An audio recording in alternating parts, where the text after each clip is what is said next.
Ý là anh nói đào ngon á. Đào ngon á biết không? Đào ngon nè.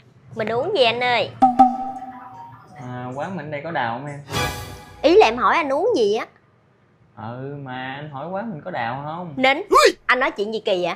Quán người ta làm ăn đàng hoàng nha, chứ không có bậy bạ vậy nha. Nhìn mặt anh sáng suốt vậy mà anh nói chuyện bậy bạ vậy luôn á. Đúng rồi, đúng Ý rồi, là đúng. anh hỏi ở đây có đào ngon hay không? Đào ngon nè. Anh gì quánh tôi gì má. Mày nói một tiếng nữa tao tạt ly trà đá này vô mặt mày liền đó. Mày thấy tao mặt tao gì chứ không có hiền đâu nha. Mày tính ăn hiếp tao gì? Ý là anh nói đào ngon á. Đào ngon á biết không? Đào ngon nè. Tao nói cảnh cáo mày rồi. Gì má, đã tao nói đào là miếng đào để ở trên cái ly á để ăn á. Ủa vậy hả? Miếng đào là để trên cái ly á ha. Thôi gì có, dạ có. Để em lấy cho anh ngồi xuống đi. Dẹp Để em mẹ lấy đi. cho. Về luôn đi, ăn uống gì nữa. Anh